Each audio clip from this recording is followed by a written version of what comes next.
Chapter 27. Vanity and Vexation of Spirit. Marilla, walking home one late April evening from an aid meeting, realized that the winter was over and gone with the thrill of delight that spring never fails to bring to the oldest and saddest as well as to the youngest and merriest. Marilla was not given to subjective analysis of her thoughts and feelings. She probably imagined that she was thinking about the aides and their missionary box and the new carpet for the vestry room. But under these reflections was a harmonious consciousness of red fields smoking into pale purple mists in the declining sun, of long, sharp-pointed fir shadows falling over the meadow beyond the brook, of still crimson-budded maples around the mirror-like wood pool, of awakening in the world and a stir of hidden pulses under the gray sod. The spring was abroad in the land, and Marilla's sober, middle-aged step was lighter and swifter because of its deep, primal gladness. Her eyes dwelt affectionately on Green Gables, peering through its network of trees and reflecting the sunlight back from its windows in several little coruscations of glory. Marilla, as she picked her steps along the damp lane, thought that it was really a satisfaction to know that she was going home to a briskly snapping wood fire, and a table nicely spread for tea instead of to the cold comfort of old aid meeting evenings before Anne had come to Green Gables. Consequently, when Marilla entered her kitchen and found the fire black out, with no sign of Anne anywhere, she felt justly disappointed and irritated. She had told Anne to be sure and have tea ready at 5 o'clock, but now she must hurry to take off her second-best dress and prepare the meal herself against Matthew's return from plowing. "I'll settle Miss Anne when she comes home," said Marilla grimly, as she shaved up kindlings with a carving knife and with more vim than was strictly necessary. Matthew had come in and was waiting patiently for his tea in his corner. "She's gadding off somewhere with Diana, writing stories or practicing dialogues or some tomfoolery, and never thinking once about the time or her duties. She's just got to be pulled up short and sudden on this sort of thing. I don't care if Mrs. Allen does say she's the brightest and sweetest child she ever knew. She may be bright and sweet enough, but her head is full of nonsense and there's never any knowing what shape it'll break out in next. Just as soon as she breaks out of one freak, she takes up with another. But there, here I am saying the very thing I was so riled with Rachel Lynde for saying at the aid today. I was real glad when Mrs. Allen spoke up for Anne, for if she hadn't, I know I'd have said something too sharp to Rachel before everybody. Anne's got plenty of faults, goodness knows, and far be it from me to deny it. But I'm bringing her up and not Rachel Lynde, who'd pick faults in an angel Gabriel himself if you lived in Avonlea. Just the same, Anne has no business to leave the house like this when I told her she was to stay home this afternoon and look after things. I must say, with all her faults, I never found her disobedient or untrustworthy before, and I'm real sorry to find her so now." "Well, now, I don't know," said Matthew, who, being patient and wise, and above all hungry, had deemed it best to let Marilla talk her wrath out unhindered, having learned by experience that she got through with whatever work was on hand much quicker if not delayed by untimely argument. "Perhaps you're judging her too hasty, Marilla. Don't call her untrustworthy until you're sure she's disobeyed you. Maybe it can all be explained. Anne's a great hand at explaining."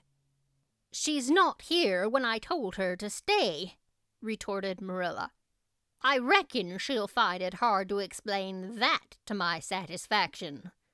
Of course, I knew you'd take her part, Matthew, but I'm bringing her up, not you." It was dark when supper was ready, and still no sign of Anne, coming hurriedly over the log bridge or up Lover's Lane, breathless and repentant with a sense of neglected duty. Marilla washed and put away the dishes grimly. Then, wanting a candle to light her way down the cellar, she went up to the east gable for the one that generally stood on Anne's table. Lighting it, she turned around to see Anne herself lying on the bed, face downward among the pillows. "Mercy on us," said astonished Marilla. "Have you been asleep, Anne?" "No," was the muffled reply. "Are you sick, then?" demanded Marilla anxiously, going over to the bed. Anne cowered deeper into her pillows as if desirous of hiding herself forever from mortal eyes. "No, but please, Marilla, go away, and don't look at me. I'm in the depths of despair, and I don't care who gets ahead in class or writes the best composition or sings in the Sunday school choir anymore. Little things like that are of no importance now because I don't suppose I'll ever be able to go anywhere again. My career is closed. Please, Marilla, go away and don't look at me." "Did anyone ever hear the like?" the mystified Marilla wanted to know. "Anne Shirley, whatever is the matter with you? What have you done? Get right up this minute and tell me. This minute, I say. There now, what is it?" Anne had slid to the floor in despairing obedience. "Look at my hair, Marilla," she whispered. Accordingly, Marilla lifted her candle and looked scrutinizingly at Anne's hair, flowing in heavy masses down her back. It certainly had a very strange appearance. "Anne Shirley, what have you done to your hair? Why, it's green." Green it might be called, if it were any earthly color, a queer, dull, bronzy green with streaks here and there of the original red to heighten the effect. Never in all her life had Marilla seen anything so grotesque as Anne's hair at that moment. "Yes, it's green," moaned Anne. "I thought nothing could be as bad as red hair. But now I know it's 10 times worse to have green hair. Oh, Marilla, you little know how utterly wretched I am." "I little know how you got into this fix, but I mean to find out," said Marilla. "Come right down to the kitchen. It's too cold up here, and tell me just what you've done. I've been expecting something queer for some time. You haven't got into any scrapes for over 2 months, and I was sure another one was due. Now then, what did you do to your hair?" "I dyed it." "Dyed it? Dyed your hair? Anne Shirley, didn't you know it was a wicked thing to do?" "Yes, I knew it was a little wicked," admitted Anne. "But I thought it was worthwhile to be a little wicked to get rid of red hair. I counted the cost, Marilla. Besides, I meant to be extra good in other ways to make up for it." "Well," said Marilla sarcastically, "if I'd decided it was worthwhile to dye my hair, I'd have dyed it a decent color at least. I wouldn't have dyed it green." "But I didn't mean to dye it green, Marilla," protested Anne dejectedly. "If I was wicked, I meant to be wicked to some purpose. He said it would turn my hair a beautiful raven black. He positively assured me that it would. How could I doubt his word, Marilla? I know what it feels like to have your word doubted. And Mrs. Allen says we should never suspect anyone of not telling us the truth unless we have proof that they're not. I have proof now. Green hair is proof enough for anybody. But I hadn't then, and I believed every word he said implicitly." "Who said? Who were you talking about?" "The peddler that was here this afternoon. I bought the dye from him." "Anne Shirley, how often have I told you never to let one of those Italians in the house? I don't believe in encouraging them to come around at all." "Oh, I didn't let him in the house. I remembered what you told me and I went out. I carefully shut the door and looked at his things on the step.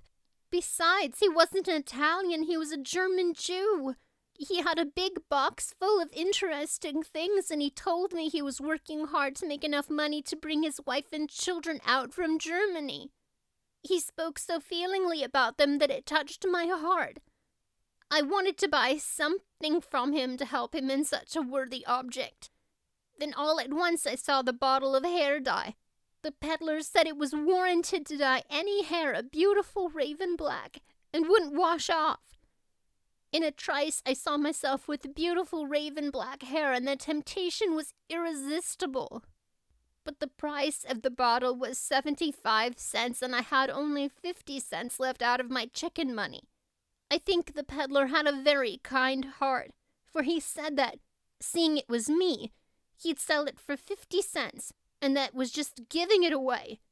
So I bought it, and as soon as he had gone, I came up here and applied it with an old hairbrush as the directions said. I used up the whole bottle, and oh, Marilla, when I saw the dreadful color it turned my hair, I repented of being wicked, I can tell you. And I've been repenting ever since. Well, I hope you'll repent to good purpose, said Marilla severely, and that you've got your eyes open to where your vanity has led you, Anne. Goodness knows what's to be done. I suppose the first thing is to give your hair a good washing and see if that will do any good. Accordingly, Anne washed her hair, scrubbing it vigorously with soap and water. But for all the difference it made, she might as well have been scouring its original red. The peddler had certainly spoken the truth when he declared that the dye wouldn't wash off. However, his veracity might be impeached in other respects. "Oh, Marilla, what shall I do?" questioned Anne in tears. "I can never live this down. People have pretty well forgotten my other mistakes, the liniment cake and setting Diana drunk and flying into a temper with Mrs. Lynde, but they'll never forget this. They will think I am not respectable. Oh, Marilla, what a tangled web we weave when first we practice to deceive. That's poetry, but it's true. And oh, how Josie Pye will laugh. Marilla, I cannot face Josie Pye. I am the unhappiest girl in Prince Edward Island." Anne's unhappiness continued for a week. During that time, she went nowhere and shampooed her hair every day. Diana alone of outsiders knew the fatal secret, but she promised solemnly never to tell, and it may be stated here and now that she kept her word. At the end of the week, Marilla said decidedly, "It's no use, Anne. That is fast dye if ever there was any. Your hair must be cut off. There is no other way. You can't go out with it looking like that." Anne's lips quivered, but she realized the bitter truth of Marilla's remarks. With a dismal sigh, she went for the scissors. "Please cut it off at once, Marilla, and have it over. Oh, I feel that my heart is broken. This is such an unromantic affliction. The girls in books lose their hair in fevers or sell it to get money for some good deed, and I'm sure I wouldn't mind losing my hair in some such fashion half so much. But there is nothing comforting in having your hair cut off because you've dyed it a dreadful color, is there? I'm going to weep all the time you're cutting it off if it won't interfere. It seems such a tragic thing." Anne wept then, but later on, when she went upstairs and looked in the glass, she was calm with despair. Marilla had done her work thoroughly, and it had been necessary to shingle the hair as closely as possible. The result was not becoming, to state the case as mildly as may be. Anne promptly turned her glass to the wall. "I'll never, never look at myself again until my hair grows," she exclaimed passionately. Then she suddenly righted the glass. "Yes, I will, too. I'll do penance for being wicked that way. I'll look at myself every time I come to my room and see how ugly I am, and I won't try to imagine it away either. I never thought I was vain about my hair of all things, but now I know I was, in spite of its being red because it was so long and thick and curly. I expect something will happen to my nose next."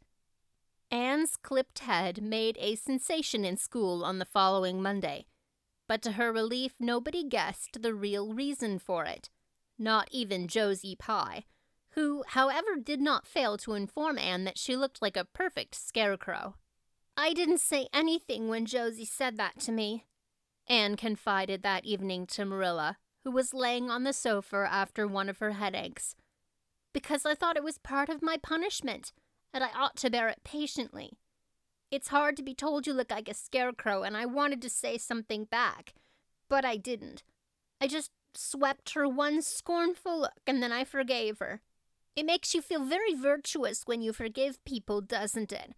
I mean to devote all my energies to being good after this, and I shall never try to be beautiful again. Of course, it's better to be good. I know it is, but it's sometimes so hard to believe a thing even when you know it. I do really want to be good, Marilla, like you and Mrs. Allen and Miss Stacy, and grow up to be a credit to you. Diana says when my hair begins to grow, to tie a black velvet ribbon around my head with a bow at one side. She says she thinks it will be very becoming. I will call it a snood. That sounds so romantic. But am I talking too much, Marilla? Does it hurt your head?" "My head is better now. It was terrible bad this afternoon, though. These headaches of mine are getting worse and worse. I'll have to see a doctor about them. As for your chatter, I don't know that I mind it. I've gotten so used to it." Which was Marilla's way of saying that she liked to hear it.